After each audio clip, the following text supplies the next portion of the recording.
amplitude, quando a gente vai analisar os dados, né, a gente faz um resumo amostral, né, dentro da estatística descritiva. E no resumo amostral, a gente pode ter a média, a mediana e a moda, a média aritmética. O problema de calcular a média aritmética é que ela não mostra o quanto que os dados variam entre si, né? A gente tem um exemplo aqui, deixa eu só pegar aqui uma canetinha. A gente tem um exemplo aqui de 2 pacientes. Os 2 pacientes têm a mesma média aritmética de glicemia, por exemplo. Só que, olhando a média, a gente não vê o tanto que esses pacientes variam, né, entre eles em cada medida. O paciente A, por exemplo, ele tem a média de glicemia de 95 microlitros por ml, por exemplo, mas, assim, ele se mantém estável a sua medida, sempre 95, em todas as 5 medidas que foram feitas dele. Já o paciente B, apesar de ter a mesma média aritmética, ele tem uma variabilidade, né? Então, a intenção das medidas de dispersão é saber o quanto que cada informação varia, apesar da média. Então, essa variabilidade ela é importante para muitas análises estatísticas, né, para a gente conhecer como que os dados se comportam. Por isso que a gente começa a medir a amplitude de variação. A amplitude de variação nada mais é a diferença entre os valores extremos de uma amostra, de dados amostrais, né? Então, eu só utilizo os valores extremos, nada mais informando sobre os intermediários. Essa é uma desvantagem. Mas é quando eu avalio as amostras frequentemente fornecidas, eu consigo ter uma amplitude da variação populacional. Isso aqui significa o seguinte, que eu vou pegar o maior valor dos meus dados amostrais e diminuir pelo menor valor. Assim eu vou saber quanto que varia do maior para o menor. O grande problema aqui é que eu não vou saber qual é a variabilidade dos elementos que estão entre o maior e o menor, mas eu vou saber quais são os valores extremos, né? Isso aqui é importante para algumas situações em que eu vejo quanto que uma determinada medida vai variar dentro de uma população ou de um conjunto de dados amostrais. Então, aqui, por exemplo, eu tenho aqui o mesmo dado de paciente, daquele paciente anterior, eu tenho a glicemia de um paciente A, que é sempre 95, e a glicemia de um paciente B, que varia de 90, 110, 95, 100 e 80. Apesar dos 2 pacientes terem a mesma média aritmética, a amplitude de variação deles são diferentes. O paciente A, quando eu vou diminuir os valores extremos, que na verdade são iguais, o menor e o maior, a amplitude dele é 0, né, porque não teve variação ao longo das medidas. Já o paciente B, se eu pegar o maior valor, que é 110, e diminuir pelo menor valor, que é 80, eu vou ter uma amplitude de variação de 30. Então, ele variou 30 microlitros por decilitro ou microcentigramas por ml, enfim, dependendo da medida que a gente está utilizando aqui. Então, eu tenho uma certa variabilidade. Então, a gente percebe aqui que, apesar de eu ter a mesma média aritmética dos 2 pacientes, os 2 apresentam amplitude de variação diferente, apresentam uma certa variabilidade diferente, né? Assim, eu sei quanto que cada paciente está variando ao longo do tempo. Então, o objetivo da amplitude é essa, é saber o quanto que variou da menor medida à maior. Uma outra forma de observar a variabilidade das amostras é calculando a variância. Uma coisa importante é que essa amplitude aqui, ela é calculada na mesma unidade de medida do que eu estou da minha amostra, da mesma unidade de medida da minha amostra, certo? Se eu estou trabalhando aqui com microlitros por ml ou decilitros por centilitros, enfim, o resultado da amplitude é o mesmo, porque eu estou diminuindo a diminuição é entre as mesmas grandezas. Já aqui na variância, eu tenho o resultado de o quadrado da média. Então, como eu tenho uma elevação do quadrado, um somatório aqui da variabilidade em relação à média, eu não tenho uma unidade de medida. Então, a variância ela não tem uma unidade de medida, é simplesmente um valor que vai dizer o quanto que os dados variam em torno da média. Tanto é que a variância é representada, quando a variância é da população, por o sigma ao quadrado. E quando é da amostra, pelo S ao quadrado. Os dois, o que tem em comum é que eu vou diminuir o valor de cada elemento, né, de cada amostra, de cada unidade experimental ou observacional, nesse caso aqui, de cada paciente, pela média aritmética. Então, assim, é o tanto que vai variar em relação à média. E eu pego o número de pacientes e diminui por 1. Isso aqui é um somatório. De cada paciente, eu faço isso daqui. E, no final, o resultado dessa variabilidade de cada amostra em relação à média é que vai ser a variância, tá? Então, com a variância, também eu posso fazer a medida não só em relação à média aritmética, como também às frequências. Às vezes eu tenho um conjunto grande de amostras que se repetem, né, valores que se repetem. Então, quando eu estiver fazendo em relação à frequência, eu utilizo essa outra forma aqui. E existem outras maneiras também de se calcular a variância. Aqui, através, quando eu não tenho a média aritmética, aqui quando eu tenho a frequência somente, e eu também não tenho a média aritmética. Aqui eu tenho a média e as frequências. Então, eu tenho algumas variações da fórmula para calcular a variância. O que eu quero que vocês entendam é que qualquer programa pode fazer esse cálculo, mas que a variância, ela mostra o quanto que cada conjunto de dados varia em relação à média. Isso que é importante eu saber. Bom, essa aqui era só um exemplozinho para a gente poder fazer cálculo, né? Como eu tenho aqui na fórmula, o x menos a média aritmética, somatório disso aqui dividido por n menos 1. N é o número de elementos. Então, eu começo aqui com x, eu diminuo o x da média aritmética. Primeiro, eu vou calcular a média aritmética dos dados, né? Se eu tiver que levar ao quadrado para essas outras fórmulas aqui, ó, eu posso fazer dessa outra forma aqui, e aí a gente vai seguindo a análise até chegar no resultado da variância. Então, eu posso fazer essas análises de forma manual ou pelo programa. Como eu já falei para vocês, a gente utiliza o Bistat, então não precisa estar calculando isso de forma manual. Aqui é para fazer com a outra fórmula, né? A gente vai pular isso aqui. Aí a gente chega aqui no desvio padrão. Se a variância é uma relação da variabilidade dos dados em relação à média, mas que é o quadrado dessa variabilidade, o desvio padrão nada mais é do que o quanto que os dados variam, né, quando eu extraio essa raiz quadrada. Então, o desvio padrão nada mais é do que a raiz quadrada da variância. O que vocês perceberam? A variância para a população é sigma ao quadrado e para a amostra é S ao quadrado. Então, se eu pegar aqui essa potência e levar para o outro lado da igualdade, ela vai como raiz.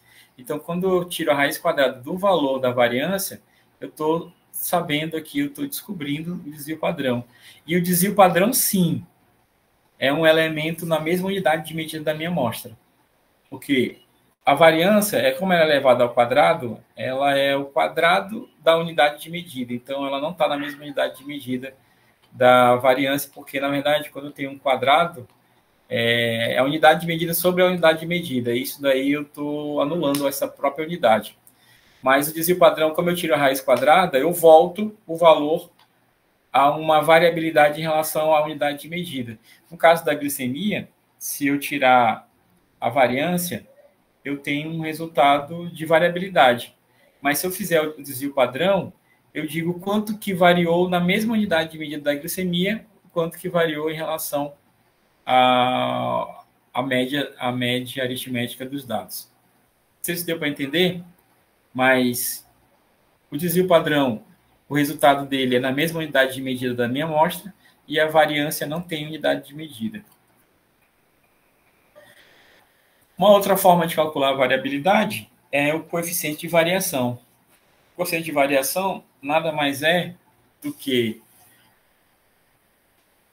o desvio padrão pela média aritmética. Aqui eu estou medindo, estou comparando duas amostras diferentes. Vejam bem, se eu quiser saber o quanto que varia a glicemia de um paciente para o TGO e TGP do mesmo paciente, eu não posso comparar simplesmente o resultado de um exame com outro exame, porque são exames diferentes, com unidades de medidas diferentes. Mas quando eu transformo isso em coeficiente de variação, nesse caso aqui, eu estou anulando as unidades de medida dos dois valores, dos dois exames, e eu estou vendo quanto que cada exame varia em relação a si próprio, aos seus próprios dados. Aí sim, eu posso comparar um com o outro. Então, o coeficiente de variação é uma forma de comparar resultados de informações com unidade de medida diferente, como, por exemplo, glicemia com TGO, glicemia com altura, glicemia com peso, por exemplo, né, que são unidades de medida diferentes, eu posso comparar para ver quanto que cada dado, cada conjunto de dados varia em torno de si mesmo. Para facilitar, às vezes, a análise, eu posso colocar isso em porcentagem, multiplicando por 100, para saber qual é a porcentagem de variabilidade. Então, assim, eu vejo o quanto que um varia e quanto que o outro varia também. Assim, eu posso comparar um valor com o outro e ver qual que varia mais. Por fim, o quartil. Antes de entrar no quartil, eu quero fazer com vocês aqui, né, essas análises aqui de conjunto de dados. Então, nós vamos lá para o nosso programazinho. Eu já falei para vocês baixarem, né, o Biostat. Mandei para vocês já, não mandei? Programa? Ainda não, professor. Já não mandei, não? Não? Não. Pelo que eu lembro, não. Não, senhor. Vou mandar aqui para a Luana agora, então. E aí ela... A gente tem um grupo, não tem? Do IC ou não? Ainda não, mas posso criar. Faz o seguinte, a gente tem um grupo do CFSH, não tem? Vamos usar aquele mesmo grupo lá do CFSH. Que aí não fica muito grupo. Tá. Só muda o nome lá. Enquanto isso, eu vou te mandar aqui o Biostat. Aqui, ó. Deixa eu ver se tem aqui um zipado. Tá aqui.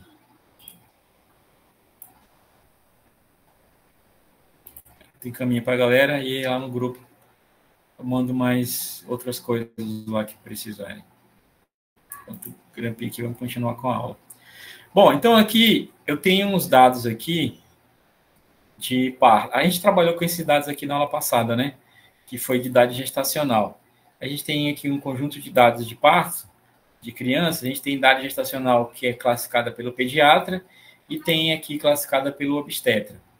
Né? Quando a gente pega aqui o conjunto desses dados aqui, que a gente até fez a análise na aula passada, fez a média, a mediana e a moda, a gente pode calcular aqui também a variância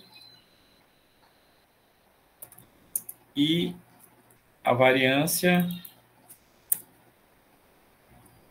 o desvio padrão. Desvio padrão e a amplitude.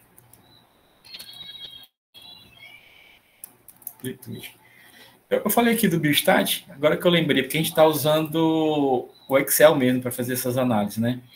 Eu falo do Biostat depois. Quando a gente está usando o Excel dá para a gente trabalhar com essas análises aqui mais simples, sem nenhum problema. Então, vocês lembram que na aula passada, eu peguei o conjunto de dados, né, de idade gestacional, e eu ordenei eles. Como é que eu fiz isso? Eu clico aqui no título da coluna, venho bem aqui, nesse lado superior direito, e coloco aqui um filtro. Quando eu coloco um filtro, aparecem essas setinhas bem aqui, ó, aqui na minha caixa de diálogo, na minha célula. Quando eu clico nessa setinha, aparece uma caixa de diálogo. Eu peço para ele ordenar de A a Z, que é do menor para o maior. Ele ordena do menor para o maior, e aqui eu tenho o menor valor, e aqui eu tenho o maior valor. Como a amplitude é a diferença do maior para o menor, aí é que eu tenho duas formas de fazer. Eu posso simplesmente escolher os dois, ou eu posso ver qual é o endereço de cada um. O menor valor, o endereço é C, coluna C, linha 3, e o maior valor é coluna C, linha 22. Então, na amplitude, o que eu posso fazer? Eu venho bem aqui, lembro que qualquer hora que eu quiser fazer uma análise dentro do Excel, que eu quiser executar uma fórmula ou criar uma fórmula, eu preciso primeiro colocar o sinal de igualdade. Então, eu coloco o sinal de igualdade, eu vou só ampliar aqui um pouco mais, para ver se... Deixa eu ver aqui. Aí, então, eu coloco aqui o sinal de igualdade, né? É igual. Aí, eu vou relembrar aqui de novo onde é que estão os meus valores. C3 e C22. Então, é igual C22, que é o maior valor, menos C3. Dou OK e ele me mostra aqui qual é a amplitude. Isso daqui é a amplitude desses dados, certo? A outra forma é, eu clico em igual, né? Clico em igual, e eu venho bem aqui, ó, seleciono esse, aí digito o sinalzinho de menos, o traçozinho, e seleciono o outro valor, que é o menor, dou Enter, dá o mesmo resultado, não vai mudar em nada, certo? Então, é uma forma simples de fazer isso. É sempre bom a gente memorizar o endereço de cada valor que a gente quer usar, porque a gente só escreve aqui e ele já faz isso mais rápido, de uma forma bem mais rápida. Tá? O desvio padrão, eu posso fazer da mesma forma também, só que a variância de desvio padrão, o Excel, ele tem essas formulazinhas já prontas. Né? Eu não preciso escrever nenhuma fórmula aqui, porque ele já tem isso pronto. Então, se eu clicar aqui em FX, eu venho com ele aparece essa janelinha aqui, e eu posso digitar bem aqui nessa caixa de diálogo aqui, ó. Variância. Posso escrever variância que ele vai me tentar achar alguma coisa, ele não encontrou. Então, eu vou colocar aqui var. Né? Aí ele vem aqui várias coisas com var. Então, ele tem aqui var, que significa essa função está disponível para compatibilidade do Excel. Não é isso que eu quero. Aí eu tenho var.a. Estima a variância com base em uma amostra. Ignora valores lógicos e textos. Então, é essa forma que eu quero.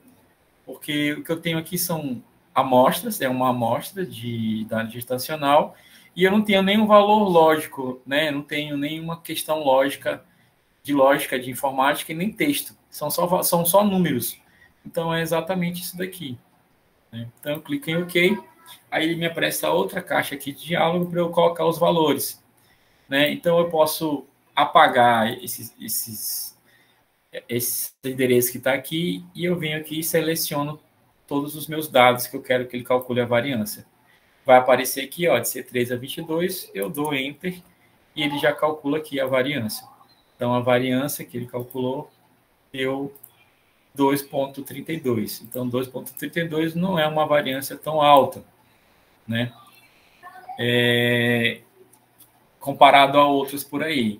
Mas é um valor que não representa nenhuma unidade de medida.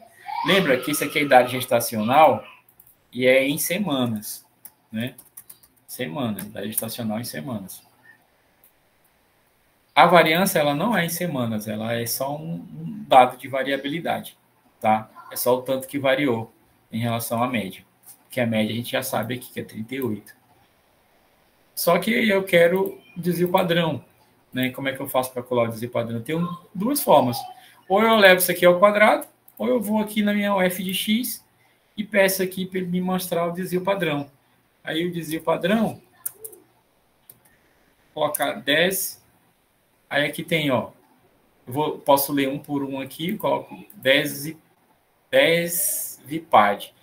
Aí ele diz aqui o que isso significa. Essa função está disponível para compatibilidade, não é nem isso aqui que eu quero, não. Aí 10 SPAD.A. Calcula o desvio padrão a partir de uma amostra. Pronto. Ignorando valores lógicos e textos. É exatamente isso aqui. Então, eu quero que ele me mostre o desvio padrão de números, né? E não de valores lógicos nem de texto. E é uma amostra, não é uma população. Eu clico em OK, aparece a mesma janelinha da variância. Aí aqui eu seleciono os valores que eu quero. Ou eu seleciono os valores, ou como eu já sei o endereço deles, eu só escrevo o endereço. C3 é de C3 a 22. Então, C3, 2 pontos, C22. Aí ele pega todos os valores, de C3 ao 22 da coluna. Clico em OK. Quando eu clico em OK, desvio padrão dá 1,5. Aí sim, é 1,5 semana. Então, qual é a variabilidade aqui? Qual é o desvio padrão? O desvio padrão é 1,5 semanas, que é o que varia aqui. Essa idade gestacional aqui dessa amostra em relação à média, o quanto que varia em relação à média, que é 38. Então, eu tenho uma variação aqui de 38,3 para mais ou menos 1,5, ou seja, para mais 1,5 e para menos 1,5. É o que mais ou menos variou aqui em relação à média desses dados aqui, tá? Então, se eu for tirar a raiz quadrada desse valor aqui, vai dar exatamente isso daqui.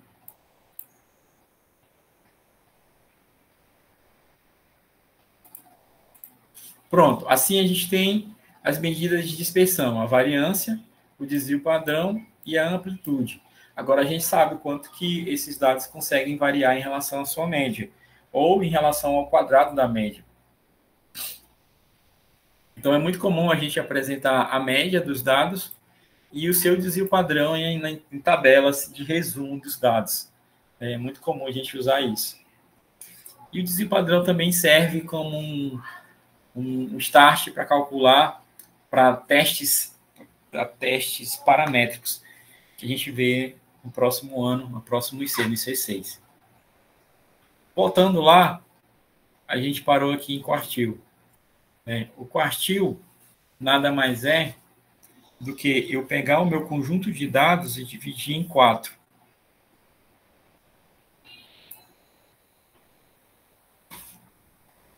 Divido ele em 4 conjuntos, 4 subconjuntos.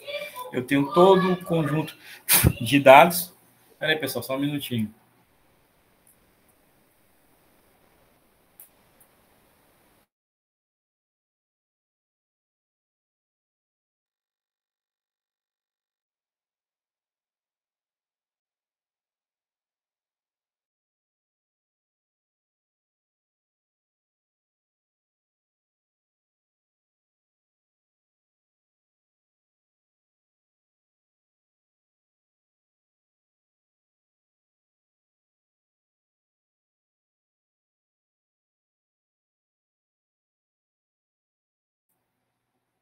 Bora lá, galera, de volta.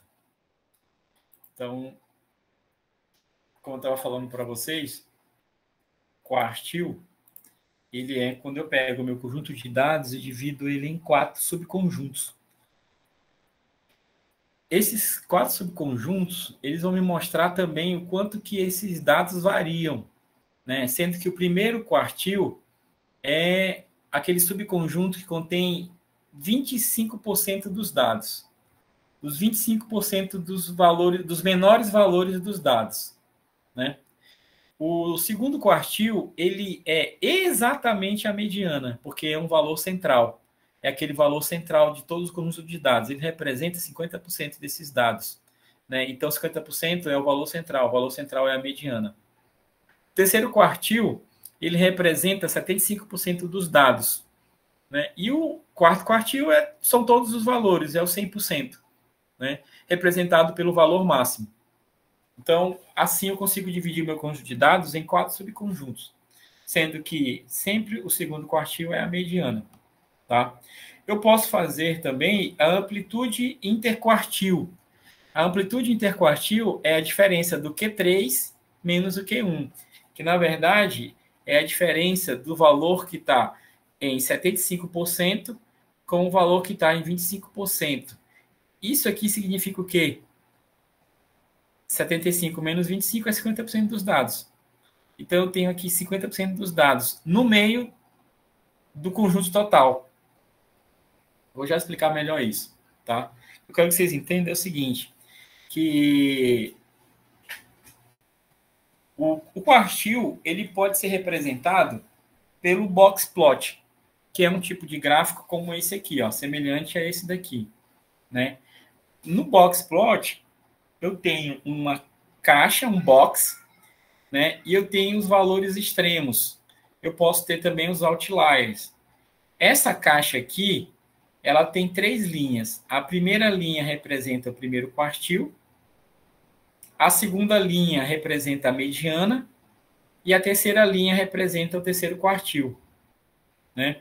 Sendo que essa chavezinha aqui, essa parte aqui extrema, essa linha inferior, ela representa o menor valor e a linha superior representa o maior valor, né?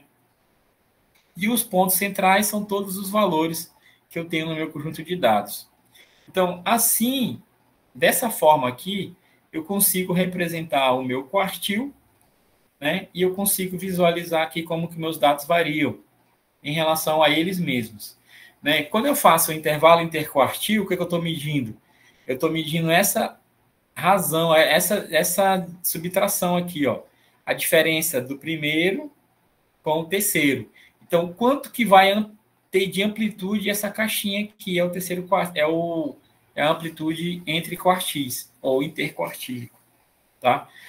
A altura dessa caixinha aqui, ela é importante, porque ela vai me dizer se os dados variam mais ou variam menos, em relação a outros dados ou em relação a si próprio, né? Então, aqui eu tenho os valores centrais. O valor central é esse aqui, que é a mediana, né? E aqui eu tenho o primeiro e o terceiro quartil. Quando eu vou comparar, eu achei que eu estava aqui em outro gráfico aqui. Deixa eu só pegar aqui uma... Rapidinho. Vou só pegar aqui uma outra apresentação que tem dois gráficos. Boxplot, para explicar qual é a razão de eu usar o boxplot. Aliás, vou explicar um pouco melhor.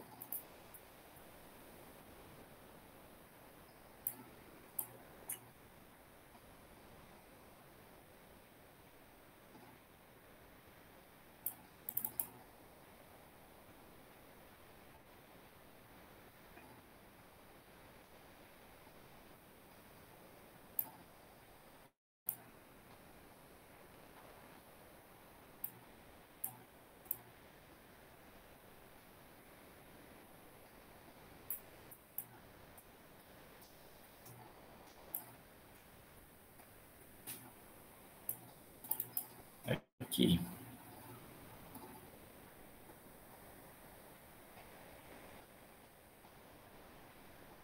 Aqui, achei. Deixa eu voltar de novo lá.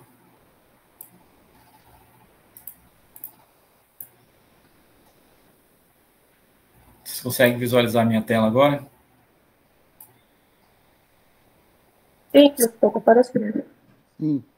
Tá vendo aqui esse gráfico? Aqui eu tenho 3 box plots diferentes, né? Desse aqui são dados que medem a altura de 3 populações diferentes.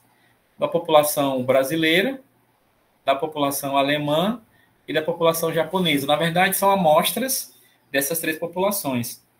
Então, só para vocês terem uma ideia, quando eu comparo as 3 populações, eu tenho aqui esses 3 box plots diferentes.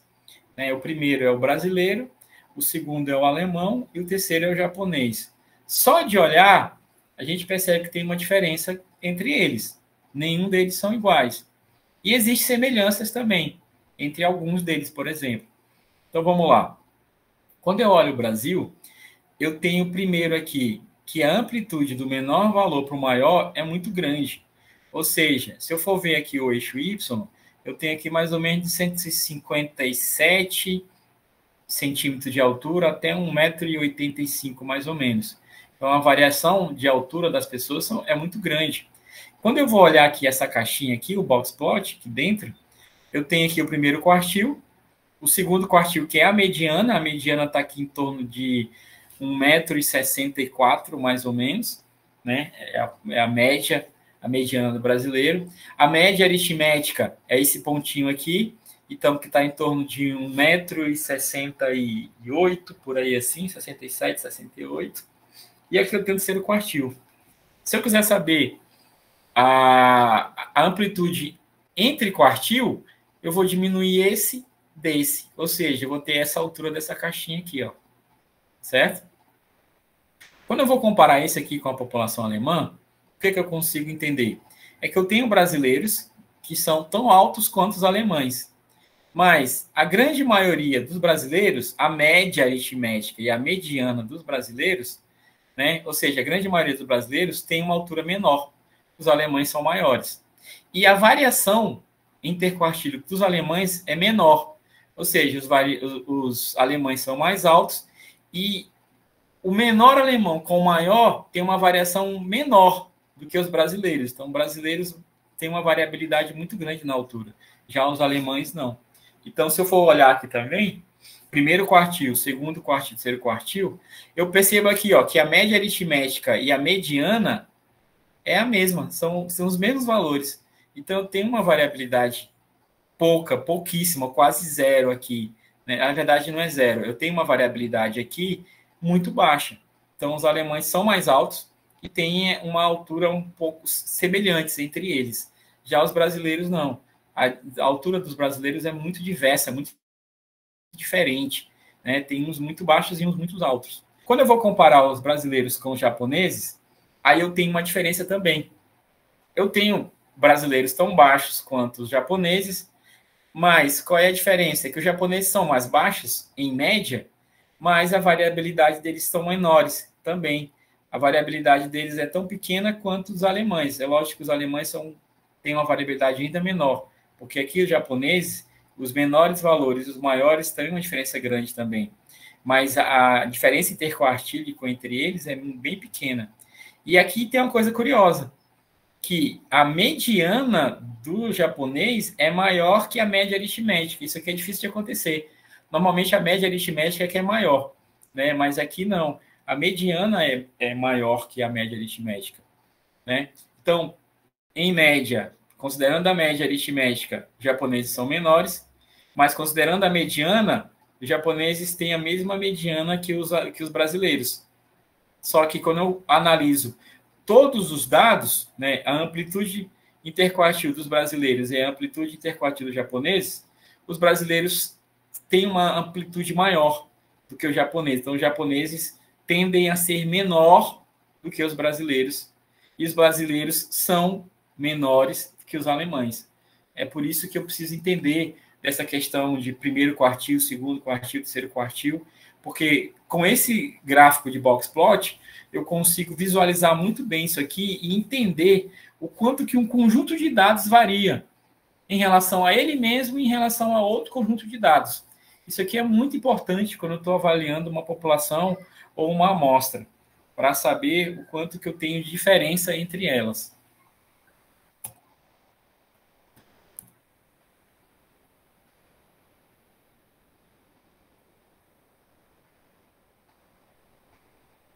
Aí, eu também consigo fazer essas análises aqui no meu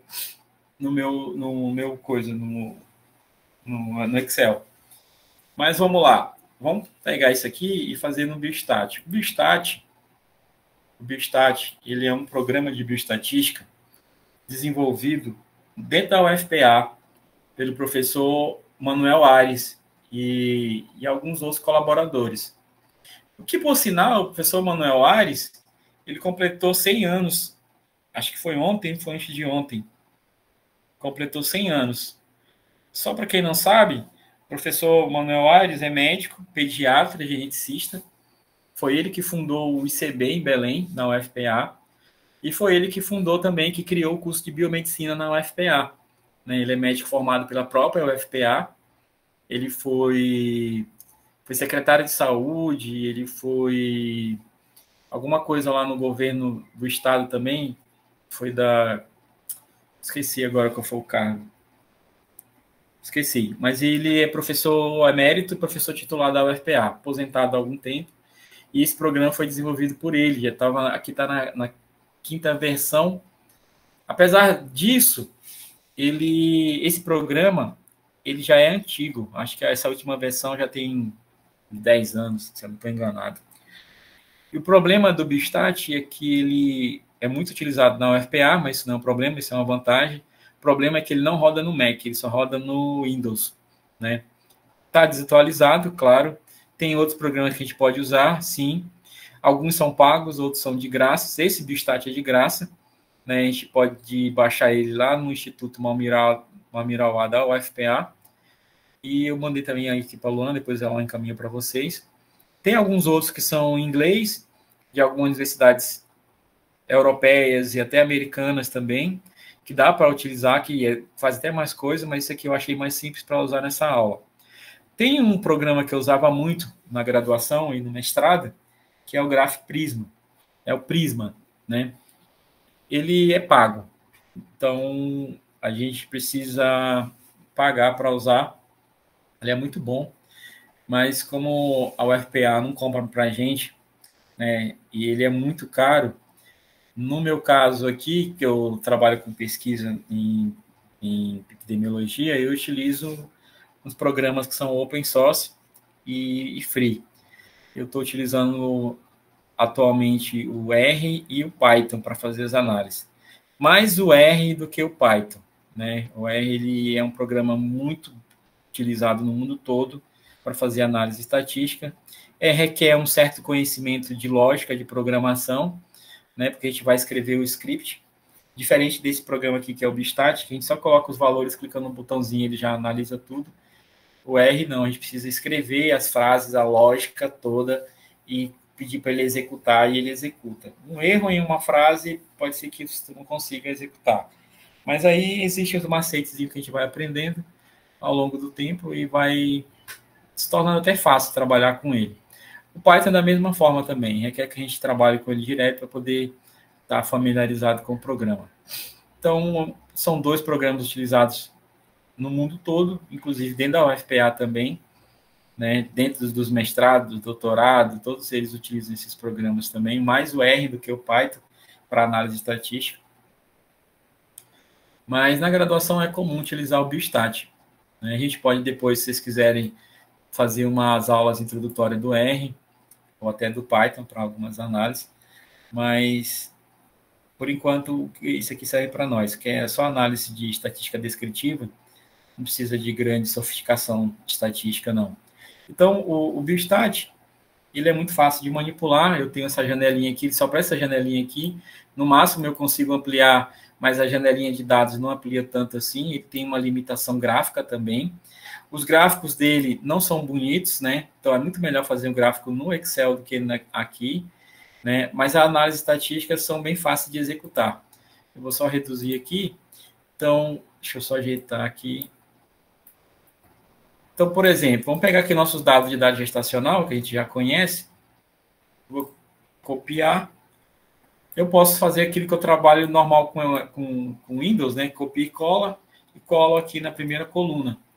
Aqui no Biostat, eu consigo mudar o nome da coluna, né? Para eu mudar o nome da coluna, eu preciso clicar aqui no meu computador, FN e F2. Aí eu coloco qual é o título dessa coluna, e G, que é a idade gestacional. Né? Se eu quiser salvar esses dados aqui, eu clico aqui no disquetezinho, olha, no tempo do disquete ainda, e salvo, consigo salvar os dados. Né? É muito fácil de salvar. Uma outra coisa é que, se eu fechar o programa e eu não salvar os dados, eu perco tudo, tá? Ele não volta de onde eu parei. Então, eu sempre tenho que reiniciar tudo do zero. Mesmo as análises estatísticas também tem que reiniciar do zero. Ou eu anoto numa folha à parte, ou eu tenho que reiniciar tudo do zero. Então, como é que eu tenho os dados de idade gestacional? Eu posso calcular aqui as minhas estatísticas descritivas, que foi tudo aquilo que eu já falei para vocês até agora. Ele tem aqui, ó, vários tipos de análise. Amostragem, análise multivariada, sobrevivência, variância, correlação, meta-análise, normal, aqui quadrado, um monte de coisa. Mas no nosso caso aqui são estatísticas descritivas, que tem aqui um ícone, estatísticas descritivas. Os nossos dados são quantitativos e a gente vai quantitativos. Eu clico aqui, ele mostra essa janelinha aqui. Nessa janelinha aqui, eu vou selecionar a coluna que eu quero que ele faça as análises. Aí eu clico aqui na coluna, boto ela para o outro lado que está selecionado e clico em executar. Então, tudo aquilo que eu fiz no Excel, ele faz aqui de uma vez só. Então, eu tenho o tamanho da amostra, 20, eu tenho o valor o mínimo, o valor menor, o maior valor, eu tenho a amplitude, eu tenho a mediana, eu tenho o primeiro quartil, eu tenho o terceiro quartil, eu tenho um desvio interquartílico, que é a diferença do terceiro e o primeiro, eu tenho a média aritmética, eu tenho a variância, eu tenho o desvio padrão, eu tenho erro padrão, coeficiente de variação, ó, em porcentagem, quanto que ele variou, varia 3% só, então é variabilidade muito pequena. Aí eu tenho outras questões aqui, que é de assimetria e curtose, que é relacionada com o gráfico, né? Que aí eu falo isso para vocês depois, quando eu estiver falando de normalidade. Né? Aí eu tenho outras médias aqui, que é média harmônica, geométrica. Então, aqueles dados da estatística descritiva mais comuns, amplitude, mínimo, máximo, mediana, média aritmética, variância de padrão, tudo isso aqui ele dá de uma vez só. Então, por isso que é bom usar o Excel, porque quando eu preciso de um dado desse aqui, informação dessa, eu clico só nessa íconezinho aqui, ó, eu já tenho tudo que eu preciso de estatística descritiva. Eu não preciso fazer aqui no Excel um por um, como a gente fez aqui, ó. Né? Então, aqui perde mais trabalho. Eu só fiz copiar, colei aqui, veio estatística descritiva, dados quantitativos, coloca a coluna para o lado da análise e aí clica em executar. Está aqui todos os valores. Muito simples, muito fácil, muito tranquilo de fazer. Certo?